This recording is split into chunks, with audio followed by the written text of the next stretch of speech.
Hi, everybody. Hello, hello, hi, hello, hi, hi, hello. Hi, Hi, hi, hello, hi, hi, hello. hello, hi, bonjour. Comment ça va? Baguette. So today Baguette indeed. we're gonna be talking about whatever the hell I want to. Originally, the nuclear reactors panel was gonna be here, but then some world events happened that absolutely crushed the mental health of most, if not all, of the lore team.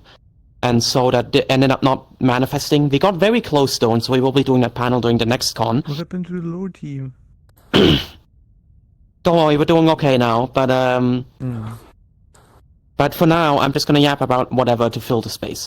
How has everyone been enjoying AvaliCon? I think this is the first one. Very nice. I think this is the first time we're actually running under that name from the start. Wow, So you fluffing. Markiplier did this. that is true. Next time we will make a group for attendees as well. But yeah, The framing of this. I hope everyone's been enjoying the views out of the ship. Yeah. We have a whole team. We have a whole team that is just making planets. That's their whole thing, because that's like a thing with within the Kerbal Space Program community. There's like a subset of the modding scene that's just planet modding. That is people adding new celestial bodies or system overhauls or whatever to the game. And hold on. Excuse me, I would like to point out you have a And- 6 bits tall Mark. Your Markiplier behind you right Turn now. around. Can someone delete that if that's like a sticker or something? No, it's just No, web. I can't turn around. It's a person. Web. It's Move. web. We can't see the It's screen. web. Hi. We can't see the screen. Web. Thanks, Web. Fluffing. Thanks for blessing. Thanks for blessing this presentation, Web. Yeah, so there's like a whole community of people that are extremely knowledgeable about how to make planet, because like, you know, there's a lot that goes into it. You need to know a lot about astronomy, about planetary sciences, and so there's a whole community that focuses on just how can we make realistic-looking planets, and so it's really cool that we have that at our disposal for this world. Why my tail was here? I don't think anywhere else on the internet can you find such a collection of nerds that are focused on making planets. I don't want to reveal the rest of my Discord, Insert the bottle. I think it's colliding with something. but we have a Discord server for this even.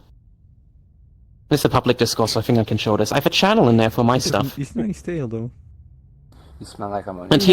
And here, usually we discuss my planet pack, which is the Avali planet mod for KSP. But you know, we have like moments of me going like, when I did the risk analysis for AvaliCon, I never would have thought to factor in historic NASA moon mission overlaps with event schedule. It's so crazy how that goes. We had to move some events yesterday because of that.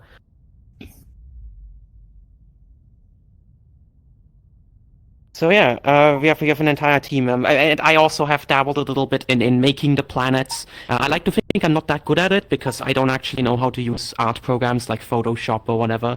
I tried using procedural generation. I wrote my own code base with various procedural generation algorithms, and I combined them in different ways to make my different planets, and that's how I put together almost the entire Avali planet pack. But there's a lot of things that you can't do that way, that you have to draw by hand, so I'm very happy to have Techo and some other people with me making the planets for the meetup world, as well as helping me with overhauling stuff for the mod. Oop, what the hell is that? Okay. What's up with these preset marker controllers? Oh yeah, I could yap for hours about that, but we're not doing that yet. Tomorrow. So Avalon, for instance, is the result of Techo overhauling one of the procedural generated textures. The clouds on this are actually just a cloud map of Earth that NASA released, but I masked it with like distorted striped texture to simulate the fact that Avalon, as a slow rotator, has less bands of air currents around it. And when I look at something like this body, for instance, is obviously just Tholin noise on a sphere. but it does get a little bit more complex, like with the way Very Solvis biteable. looks I right like that now. rock. Like where Solvis looks right now, where it starts out as Perlin noise, but then I have separate noise functions to make the mountains Yes, it look is. kind of That's interesting. intentional by design. If you look over here on the right, can you see my cursor, by the way? Yes. Yes, Okay. faintly. And If you look here on the right, you can see some dried out riverbeds, and that was interesting to do with just Perlin noise algorithms. Although there's some other stuff in there as well. There's some cellular automata stuff as well for the procedural Tholin, you're generation. adorable. Where the difficult part is that doing this on non-Euclidean geometry, spheres are technically non-Euclidean, and so trying to do procedural generation on a sphere surface is you're outside. pain. It is pure pain, but I've figured it out in the end. I'm very proud of the way. No, that's a different planet. I got if I have the pictures of it anywhere. Tholin, can we bite the planet? You may not bite the planet. I mean, to be honest, it's not gonna do much because the planet is so big and you're so small. Oh, you cannot bite It's not even gonna you can only feel bite the it, dust. probably. Don't challenge the macro community. There's another planet that I made. This one I may take the Metaball ship to one day. This is still one of the best things I've ever made, at least in my opinion. It has rivers and everything. The deal with this one is that its entire surface is covered in natural nuclear reactors because its crust is full of yummy uranium. Yummy! And so you can see them melting through the ice caps on this screenshot. And so the atmosphere is also very full of radioactive isotopes. Like if you land down there and you just breathe in the xenon and die from radiation poisoning. Yippee! I know where we're going after this. I want to glow in the dark. No, if you want to glow in the dark, that's radium. You want to paint radium on your feathers. That's Yes. exactly how I got my two extra legs. Fuel my emission layer. Realistic emission layer, radium paint. Yeah, and I really find nuclear fission quite fascinating, especially because I'm in Germany and that's forbidden now here. So, you know, I'm kind of find it interesting. It's a forbidden pleasure being interested in fission in Germany. No, the Metaball ship is powered by a fission reactor. A lot of people always assume it's like fusion or something, but fusion reactors are like big, complicated devices. You can find them on power plants, on the surfaces of a few planets, but definitely not on spaceships. They're too wonder unwieldy. They break too easily, and when they shut down, they can't be cold started. Meanwhile, a nuclear fission reactor is just some uranium you throw in a box, and the reaction will start whether you like it or not.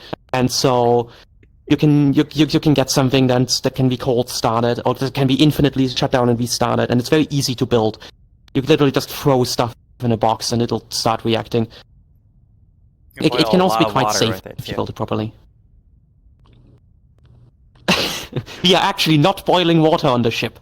The ship uses something called a gas-cooled reactor, which is where instead of using a liquid for cooling the actual reactor, you use a gas, either nitrogen or carbon dioxide, and you have gas flowing through it. Which also means you need a graphite moderator or some other material, and because there's no water. The upside though is that your coolant cannot evaporate because it's already a gas, so it's not going to steam explode on you. And instead of boiling water, it drives a gas turbine directly. So no boiling water, Ember. We are finally done with boiling water. Yay! And so Yeah, and the pumps that circulate the coolant are turbo pumps, which is just a type of pump that uses the expansion of the gas it is pumping to drive itself. So it doesn't require external power input. The coolant moves entirely on its own. You can trick the coolant into circulating itself, and so the reactor is always properly cooled. I think it produces about 1,000 megawatts of power. And it does need to be pretty efficient because the only way to radiate energy into space is with light. You pump the energy into a radiator, get it as hot as possible, and then you let the light radiate away as light. With the exception of the engines, because the engines warp space-time, right? And which means that a significant portion of the energy that gets dumped into the engines radiates away from the ship as gravitational waves. And so that's energy that you do not need to worry about cooling. Because otherwise, any electricity you generate will eventually turn into waste heat, except like a very, very small percentage that use the ship as light from the windows or radio waves from communications equipment. For the most part, pretty much every little bit of energy you create turns into heat. You want to make sure that as much of that energy gets turned into electricity, and not straight up waste heat right away. You don't need to crank up the power even more. Yeah, I imagine that's hard because Avali like cold. Yeah, we're trying to get the ship to be as realistic as possible. Like the way we're saying the RCS thrusters are being driven is that the gas is run past the reactor to be superheated, which increases the efficiency and strength of the RCS thrusters, because the gas expands harder when it's hot, and that gives more of a push for less actual material expended. That's the idea, at least. And then the reactor itself will operate in one of two regimes. Either the low power or the high power regime, depending on whether or not the engines are active. I think realistically, starting a warp jump is probably like half an hour to an hour of reactor ramp up before you can start the engines. So the way we've been doing it of just spontaneously jumping is probably kind of unrealistic, but it works for the meetups, so that's why we're doing it that way. I don't think people would appreciate standing there for half an hour. So we're not doing that. But yeah, usually I do other things with my free time other than yapping about planets and world building and Unity. I usually do integrated circuit layout engineering, but I have a panel about that tomorrow, and it's gonna go a little bit in depth. I'm gonna dump some abstract knowledge on y'all, and you're gonna have to like it. But yeah, usually I get up to making things like this. This is like almost 2 years old at this point. I don't make them, I just design them. Global Foundries makes them in Singapore. Tholin, are you a wizard? There we go. You're making rocks stink. That's the 200 micrometer Avali logo. This thing is barely visible to the naked eye as a little black circle with 3 deformities at the side, but you can't really make out the detail on the empty space inside the logo or the exact shape of the feathers. Oh. You need a microscope to view it properly, like this.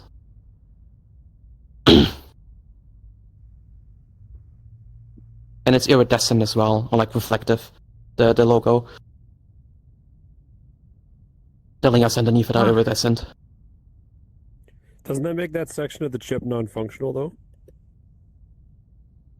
No, the logo only exists on one layer. So theoretically you could put stuff under it, but in this case there's nothing there except the logo. I am wasting space for that, but it's a Valley representation, so it's small. Cool. What about this? This is when I was figuring out stuff for I still think Tholin is a witch.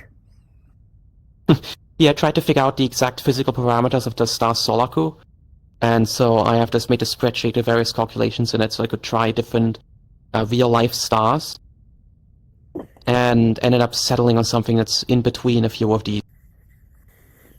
I even made power output calculations for the star. So this is the total output power of the star.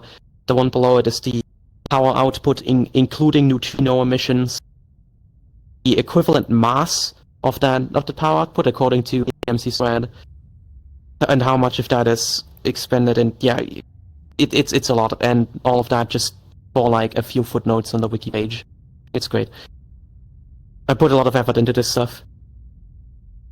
And then for determining stuff about the planets, or at least about the air on the planets, I have this. I used to have this. This is we use this for Kerbal Space Program modding.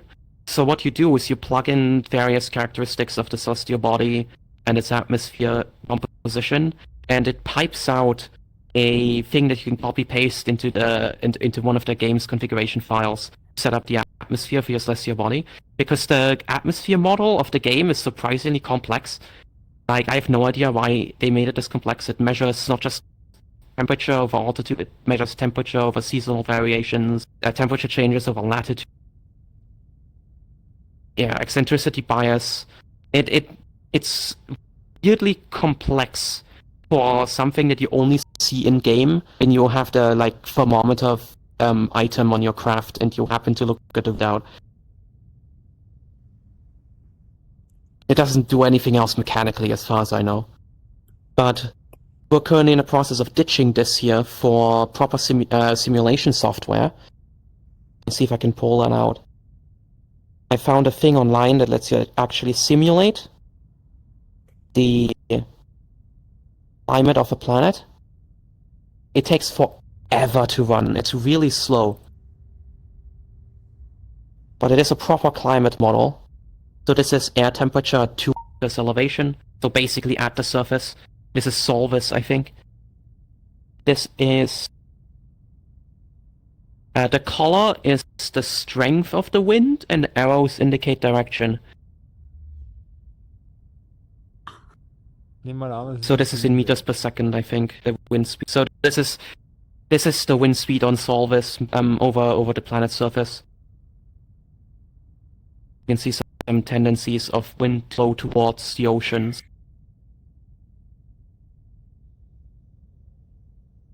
And then I can output... I can kind of condense everything a little bit into a climate zone. So this is just a visualization someone came up with for different types of climates on Earth. And I can apply this visualization to the outputs of the simulation, and each color is a different type of climate, but I forget what they are. I know that like the orange and red ones are definitely hot climates. The gray ones is, I think, just dry. So this is going to help a lot with the Avali law stuff. At least in a few cases. I don't think simulating Avalon is going to be very easy, because the simulation assumes that oceans on a planet are made out of water, which is not true for Avalon. So I'm probably going to have to just approximate a little bit. Whatever I simulate for Avalon is just going to be an approximation. Because the physical properties of an ammonia water mix are different from pure water. So I have my website here, but where it says they have the Ethereum flag down here. By the way, within the open source Silicon community, I'm just unapologetically a Vali Furion on main, and no one has complained yet. It's great. Somewhere. You can just be yourself. You can just do it. No pants time. You can do that? That's an option? Yeah. Good to know. Wait, I didn't know that I could be myself. Damn. There was someone who came by last night when we were late. We were hanging out in Hayu's Avalon world, and they didn't know that he was the maker of like the Helldivers mod. They were just talking about Helldivers, and then he talked about, hey, you can be in a volley in Helldivers, and he's like, yeah, that was my mod. And he's like, wait, what? And it's like his whole world just shattered. He's like, yeah, I told people there's like entire instances full of Avali's, and nobody believed me. It's really interesting. Is Miss Maya playing with my tail? Yes. Yes, Maya's playing with your tail. This is acceptable. I like her tail. So, okay. Oh, no. But the video embed broke. I need to fix that later. This website is a clusterfuck. I made it in Ruby and Rails because it's the only framework I knew at the time, and yeah. Let's see. Yeah, I have a tradition when I go to Eurofurns every year that I make myself a little electronic badge that I've DIY'd. Now, usually there's no photo of it here, and the video broke, so I can't show this one. This was the very first one. And it and like the reactions I got from it, the idea was so great, I just kept making them. And so now it's become kind of a tradition. The next one was... The next one was this one. Upload. Okay. The next one was this one. PP. Which already had one of my custom integrated circuits on it. It 3D renders in Avali at the end. Wow. Oh, cute. This is from back when I thought I was just bi and just gender fluid. Adorable. Hey. Now look at you. If you look really closely, you can see a few incorrect pixels on the letters and the fonts. That's because this badge has some very rare, rarely occurring issue with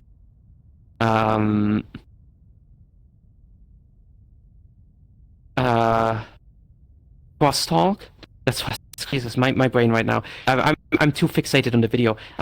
It has some issues with crosstalk, which is when you have two wires running next to each other in an electrical circuit. If those generates an electric field around it, which overlaps with the other, yeah. When an electric field rapidly changes direction, it induces electric currents in any conductors around it. And so if you have two wires next to each other in an electrical circuit, then it's possible that a change in the field of one of them induces a current in the other. But in order to do that, it has to first of all overcome the electric field of the other wire. The current has to be significant enough to actually be detected by whatever circuitry the other wire is connected to. And usually the way you circumvent this is by having like something that's connected to ground next to the two wires. On a printed circuit board, it's usually a ground plane. So that when the electric field changes, the current gets induced into the ground plane and just grounded away. At least that's the idea, I think. But for 3 years, I struggled with crosstalk on each of my badges, where they would randomly glitch out because signals would be incorrectly transmitted on neighboring lines. This is the 3D render, by the way. It's just not as impressive because the display is like 128 by 64 pixels. Pretty. What CPU architecture is this? This is one I made, or rather, this is one I adopted. There's an old processor architecture. Roll up to here. Notice at the top, by the way. I'm not going to show what that's about. It's an old CPU from the 70s called the Signetics 2650 that was briefly made by Signetics and then abandoned at some point because it had very little commercial success. But I like it. I think it's neat. Okay, it's like the Simpsons. I just think they're neat. Anyway, after playing around with an actual Signetics 2650, yeah. So this is an original. This one was produced in January 1986. Which means it's probably older than most people in this instance. Not me. I have some even older chips. I have one from the 70s laying around somewhere. You assembly program all of your stuff onto your boards like that? You just go straight assembly, or you use I go straight to assembly because a lot of the CPUs I work with just never had compilers made for them. Anyway, so I decided that when I got the chance to tape out a fully custom integrated circuit for the first time, I just replicate this architecture. Where is it here? And that's what came out of that. So I have 100 of these. Unfortunately, it ended up being super glitched and broken. Yeah, and this is the first program ever executed on my first custom CPU on my first integrated circuit. So that was historic. I have that framed on my website for that reason. Oh. What? Damn. And yeah, I can send that. And so that's what I used on that badge. I walked around all of the weird bugs in software, and that somehow worked, and that got me to being able to have it on my badge. And the year after that, I decided to not use custom silicon. I used an Intel i386, which surprisingly easy CPU to get going. It's not difficult at all to get the CPU going. It's super minimal here. Actually, hold on. Why am I showing these pictures? Actually, there's one picture I want to show. Not this one with me getting it walking. Hey, Tholin. I had. Can I tell? Yeah. When you're done, sorry, I have a story about 386. Yeah. Once again, I was dealing with really bad crosstalk issues on this. So especially on the display connector, because it goes through this long ribbon cable to the display, so there's a lot of opportunity for crosstalk here. Ribbon cable connectors are notoriously crosstalky. So I've wrapped it in tin foil that was grounded, and that actually worked. So Cute. Smart Tholin. this is it starting up. So again, I programmed this in assembly. This is not like PC compatible or anything like that, not at all. And I updated the 3D renderer. I added some lighting, and it now has like pixel shader support. It's just a little bit broken because the fixed point number format I was using. Doing this in basic. Here's what happens. Here's what happens with that crosstalk. This is what happens when crosstalk sets in. You get a bunch of incorrect signaling. Kinda And then this is pretty. okay. But I can straight up show you the design files for this so you know why it's bad. It was 2024, I think? Yeah, this was 2024. See where's the badge. Sorry, and you were concerned about AWS taking your money? Yeah? This is very expensive stuff. Not really. I made this on a budget of like €100. Possibly less, actually. Wow. And I can open it in the free store. Move it. And the components. Integrate this stuff. They're just missing. Okay. When I use my hand. What we've got on here is essentially the 386 CPU.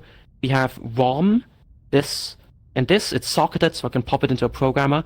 This just contains a little bootloader. There's some RAM as well. It's a total of 512K, so 250K per chip, I believe. Yep, I think so. This is a compact flash card, which you can just hook compact flash directly into a CPU bus. It works. Although this is where most of the crosstalk issues happen, actually, storage. And then bootloader loads from that into RAM. Some level shifters, because the i386 runs at 5 volts, but the video generator over here runs at 3.3 volts. So we need some active level shifting for the bus.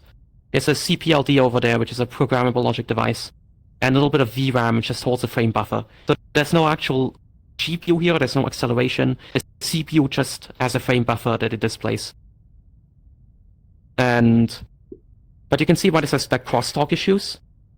This is the routing on this PCB, and there's no ground coupling. So everywhere else, you can see this solid fill that's everywhere. You can hide some stuff here and you can see it. There's just a solid fill, and that is connected to ground. So this helps against capacitive coupling. It gives the trace something to ground couple to. But you can see over here, the wiring is so dense that the ground fill doesn't make it. Tholin? You get a nest of electric fields here, yeah? Is this overlapping with tomorrow's What? panel? No. Okay. No.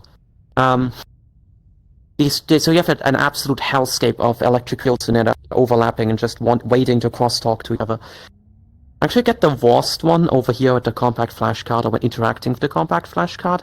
I don't know why, but I think it's because it has the greatest distance to the CPU. The wires are Is it single layer? This is 4 layers. No. This is a 4-layer board. 4 layers. So can't you just put ground on the top and bottom layers, for example, and No, eliminate again, that issue? I'm using all 4 layers for routing in here. You can see 4 colors in here if you look closely. Oh, right. Okay.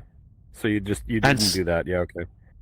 I didn't know at the time that the way you're supposed to do it is when you're doing 4-layer PCBs, you're supposed to restrict your routing to the top and bottom layer, and then, oh no, I think so. The top and bottom layer with the 2 inner layers being ground, or was it the outer layers being ground and inner being routing? One of the two. You're supposed to do that.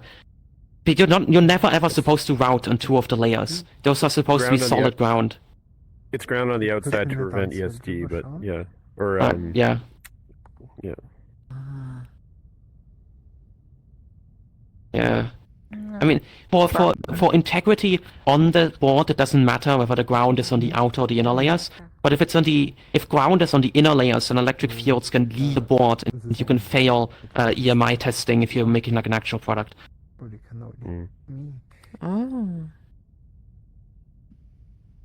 So I have a simulator. Does this work? Yeah. Yeah. You are very smart. Where? You are. It's Tholin cute. Tholin, Very cute.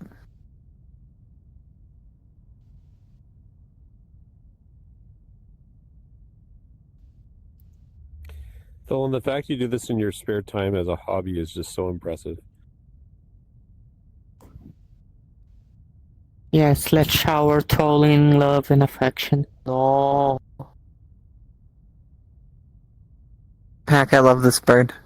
She's so smart. Eh. Well, it built. Get bullied. Well, the simulation built. Let's see if it does anything. Okay, it just instantly crashes, I guess. With an open protected mode boot bomb. Oh well, it happens.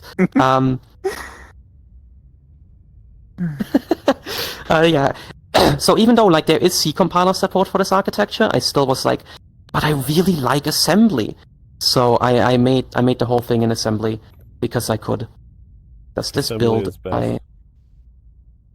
NASM? I don't have NASM installed apparently.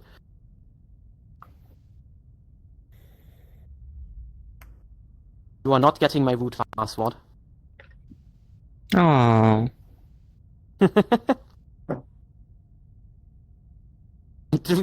ROM Fixer.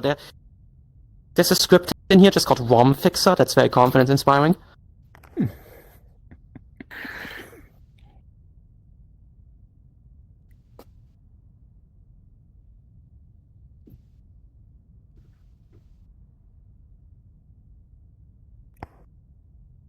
Tholin's hacking the Oh matrix. no, it works. It is simulating. Okay, so this is just a simulation of the badge. So it is running now. Yeah. So this is what the badge would have done. It would show the slideshow. I think it's running slightly faster than real time. Could be. So this is what the badge would have displayed on its screen when I was at EF.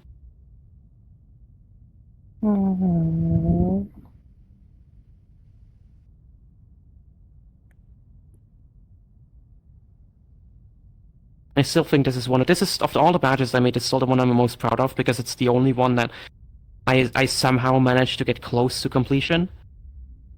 I wanted to make games for it as well. It has a NES controller port on it, but I never got around to it. And I make a new badge every year. So that's never gonna happen now. This is a 386? This is a 386. Yeah. Did you have the CVR logo on there? Jesus. How many watts did that pull? Like, what's the TDP on that thing? What warm to the touch? I don't know how much it pulled actually. I just know that I could power I used one 18650 to power the badge, one 18650 to power the display, and it was chewing through 18650s faster than I could charge them. And I brought 2 I'm not chargers. surprised. Yeah, I'm not surprised. 386 wasn't exactly known for its efficiency. But yeah, it had crosstalk issues, which I managed to fix somewhat. By undervolting the badge, I'm running it at 4.5 volts, which is right at the bottom of what the chips will accept. Yeah, there's some hardware that's not simulated. In reality, this would count up. Yeah, there's some stuff that's not simulated. I dropped the voltage down because that reduces the strength of the magnetic fields, and so the induced current is less when they switch. And also they switch more slowly. And there's a 3D so when it you're only running. works if it's highly efficient? I guess. That's not really a good fix though, because it also means it functions at a reduced temperature range, for instance. And things will run slightly slower, which might give timing problems.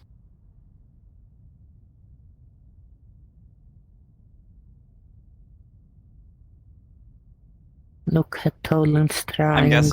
I'm guessing the render is just rasterization. Yeah, it's just software rasterization. With a depth buffer. Very few people do that. Usually when people on the internet DIY like rasterization, they use the painter's algorithm. Even though a depth buffer is straight up easier. Will you do ray tracing one day? That one's actually easier to do than rasterization. It's just really slow. Yeah, that last one in particular was really cool to see on the real badge. And I can bring up 3.asm. Okay, this I can just zoom in on. There we go. So this is all assembly, all of it. Let's see, what do I even have here? Right, a depth buffer. Yeah. Man. Yeah, this runs this runs an interpolation between the vertex normals to get the fragment normal, and then it does the dot product between the light direction and that normal, and that's how it does the. It's just simple specular. No, that's a diffuse version. I didn't add specular. I forgot. Jeez, did you write that, Tholin? Yeah. Wow, that's you wrote assembly level 3D rendering. That is a level. It gets better because I had the compact flash card on there, right, and I was storing those images on it, but I needed a way to organize them. So you need a file system, right? So usually when people do this, they use like FAT or something to implement. Anyway, here is X4 and X86 assembly. Tholin. Wow. I'm a little insane. Like, I don't think a sane person would do this. Tholin, I mean this very, very sincerely. Have you applied to the European Space Agency yet? No. In fact, I tried getting a job doing like integrated circuit layout engineering, and I would just get ghosted by everybody. Tholin, you need to do this. My friend Tholin, has you have a less portfolio. capabilities than you. I'm and he trying. works for the Canadian Space Agency. I'm trying to. I mean, what? What did you say? Talk to me later. Okay. Yeah, this is. Yeah. Hey, you have a portfolio. Like. You have literally the skills that they need. Because you need to write everything in an assembly for on spacecraft. You can't do anything with compiled libraries. Like this function defines the next extent in the file, which is just a depth first tree search, but the pieces of the tree are spread out across the disk. So it's a little bit complex. It's a little bit involved. Just like submit a resume and just use that and like the stuff you've put in assembly on there. It's genuinely impressive. You're really smart. These demos alone shit, will can show someone it. give All me you that? need to do is get smart on shielding. Wait. Here. Where is it? Thank you. This is my what did you say? This is a chip gallery. This is my portfolio of integrated circuit layout engineering. Except this is not complete. This is missing like 3 things that have happened since I put it together. Is the jump supposed to be now? Let me check. No, not 30 yet. minutes. We saw 15 No, minutes. it's 15 minutes. Okay. So yeah, this is This is what I do. Hold on, let's see what else do I have. I'm gonna go a little bit fast, but the next badge that I made is it's not on this website yet. That's right, because it was a disaster. Let me pull up the image from the presentation.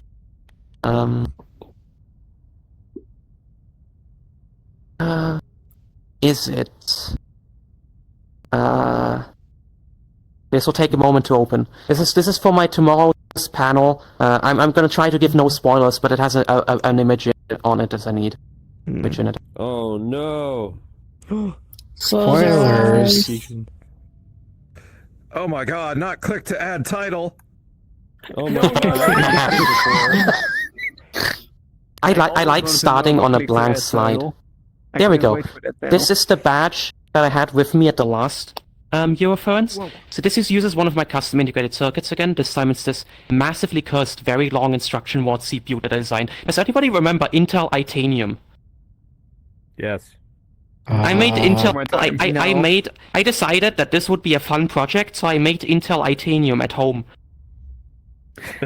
Why? What?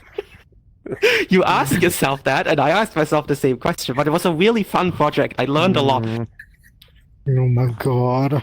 Tholin cute. Very cute. Very And that's cute. in here. Let me pull that up. I love working with my custom integrated circuits because I know what I'm working with inherently. I don't need to spend a couple days reading data sheet. So we have the CPU. We have I found a single chip, 8 megabytes of SRAM. This is the largest SRAM I could find. And it was really expensive because I thought I was going to need it because I was going to make games for this one as well. And there's an FPGA here. I decided to just consolidate a bunch of I/O into this 2000 LUT FPGA. And again, video RAM. So same display again as before. This is where the controller would have connected. SD card this time for storage. Because I had a built-in SPI port on the CPU. So I put in SD card there. The problem is that this is actually the third revision of that PCB. It took me months to get a single working PCB. Because I tried to make it work with dynamic RAM, and I kept messing it up. So this SRAM build was kind of like my Hail Mary, and that finally worked. The problem is that the chip itself, the CPU, has top-level timing violations. And they're hold violations, which are terrible because they don't care about clock speed and just run things slower. And so the CPU glitches out on subroutine calls and returns, and it took me like another month to figure out how to work around that in software. But for the most part, it works normally. You can just use it. It's just you have to have some dummy instructions, certain dummy instructions around subroutine call. Most chips have that, at least back in that era. Yeah, but in my case, it's because of a bug. It starts corrupting randomly after those. Oh, no. So, and again, I had a couple of crosstalk issues on this board. It just never stops. And the thing is, the first in person the end, I know who's had problems with this because the processor was too dumb. I was still sitting on the train to Euroference, just trying to get the fucking image slideshow going. I was certain I was not gonna make games. I didn't even get the 3D renderer in, if I remember. So it was really underwhelming, unfortunately. But you get to see the X4 driver again, but this time in VLIW assembly. So because this is things like Itanium and it executes 3 instructions in 1 clock tick in parallel, everything is separated into these packs of 3 instructions. I call them packs, not groups, because Avali reference. And so the whole code is like this, and it takes a lot of time to wrap your head around the fact that you have parallel executing instructions and what the implications of that are. You can make them execute in series of breaks, but I try to stand conservatively because it slows down the CPU. But this is Itanium at home. The actual instruction set is not inspired by Itanium, but by RISC-V actually. So it's not a complete ripoff. I just copied the whole fact that it's a 128 instruction word with 3 instructions. Yeah, and it's the full program here. It took a while. I have no simulator for this one, at least not a complete one. I have a small test bench. That's it. I was mostly just putting stuff onto the real hardware to test it. And then this year, I'm actually preparing 2 badges because, hold on, because I realized that making a new badge every year is fun, but it also prevents me from like improving my software for like one specific badge. And so I decided that I'm gonna make 2 badges this year, and one of them is gonna be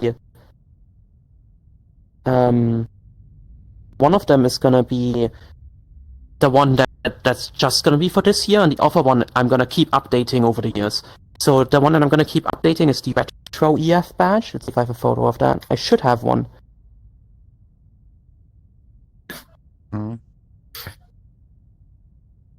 Yeah, I have this. I have this one, which is not. It doesn't have everything on it yet. So this is what it looks like right now. This is without the screen. Let me see if I can find one with the screen.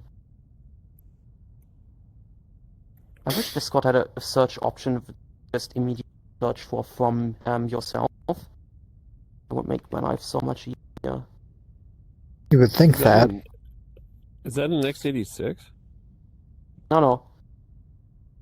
I'm done with x86, fuck that. Oh. Oh yeah, the i386 is one of the most cursed things I've ever had to work with on a software side. The assembly code is pretty weird. It's the architecture, it's the way it does memory management as well. Okay, I have no... Crap, yeah. I have no up-to-date photo of this, it seems like. Unfortunately.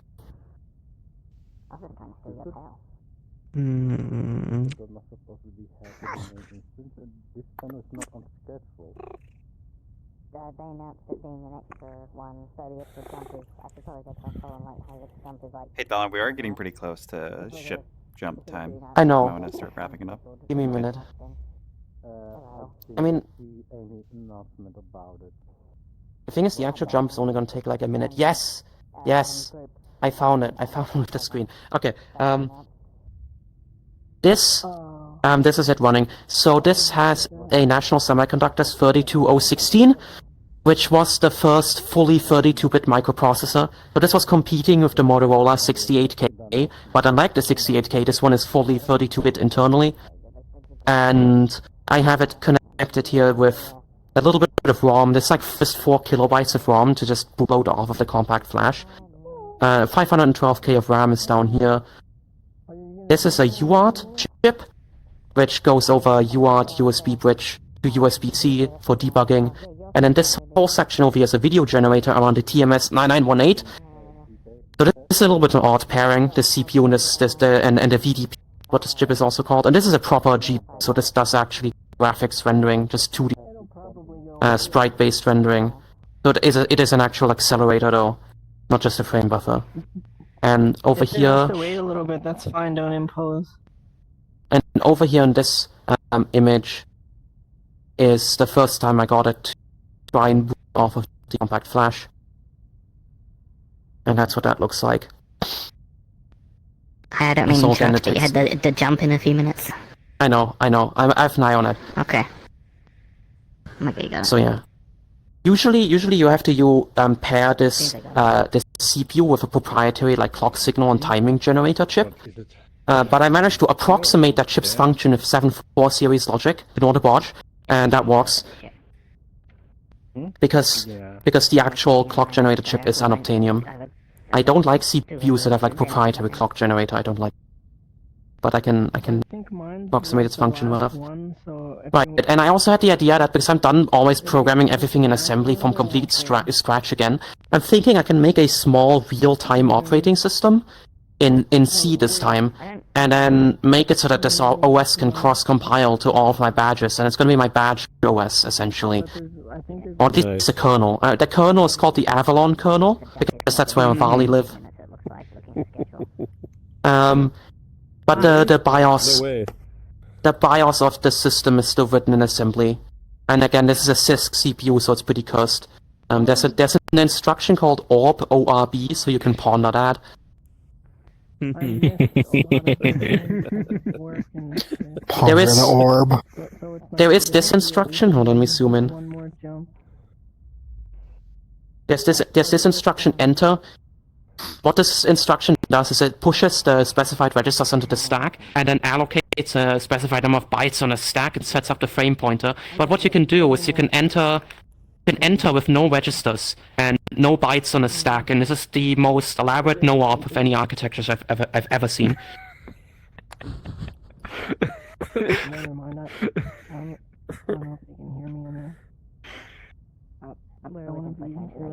Yeah, there's an entire farm sitting down here. And I am going to call it AvaliOS, even though it's just going to be a small real-time operating system for embedded use. And then the other badge I'm making around an Intel i960. If anyone knows what that is, I don't think anyone knows. Me too. I'm doing it. Let me see if yeah, one of these. It's a non-x86 architecture by Intel. The chip that I have not look like any of, but this one's closest. So I have one of these. These are actually pretty rare, but I managed to get my hands on one, and I'm gonna make a badge out of it. But I want to have a video solution that is not the display I've been using so far, because that thing updates really slow. If you're absolutely hammered with data, you can update it at maybe like 4 or 5 FPS. So I made this little generator.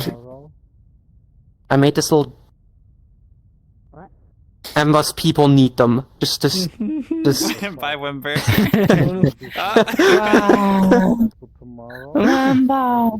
So this is what I built. This up here, sitting on top of it, is just a test thing. This down here is an actual HDMI, like video generator. And here's a little HDMI display. This is not the display I'm gonna use, but I had this at hand. And this is actually generating a valid, stable HDMI signal. The idea is... That's another problem. Okay, I'm almost done though. Jump, I'm gonna just really quickly speed over this. Tholin will make it. Jump. This board, this is my first 6-layer PCB, by the way. I could not make the routing fit. Otherwise, where's my cursor? Oh, my... There we go. So this has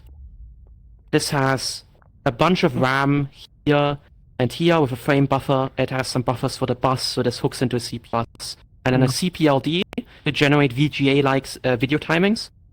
And then this chip is a dedicated ASIC for encoding that into HDMI and comes out there.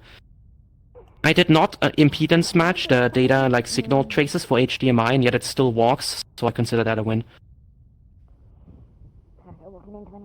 And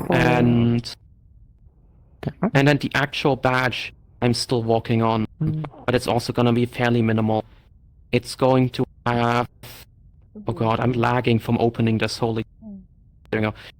It's gonna have the CPU, the same FPGA again, 4 megabytes of SRAM, and a real-time clock chip, which is gonna be exposed to the operating system. So that's it. Actually, no, this is done. Right, I forgot. I finished this. I swear my memory is okay, sometimes. You need more RAM. Fun fact, the i960 CPU that I have appears to have an identical bus signaling scheme to the i486. So they're strangely interchangeable, at least on the hardware level. Okay. I think that's it. I think I'm supposed to be doing something right now. Yeah, you are 2 minutes late. Jump. Tholin, So who's ready to see the... Who's ready to see the second planet that Techo... Where's Techo? I saw him join. They're sitting right Over there. Ooh. On the left. They're waving. They're waving. Wait. Techo made 2 planets for us this time. We're about to see the second one. So let's go do that. I'll see you all back in the main world. If there's anything that you want to say, yes? Oh jeez, I'm lagging. Oh, cute. It was because of you! Tholin cute. I expected that. I expected that. Tholin very cute. Oh yeah.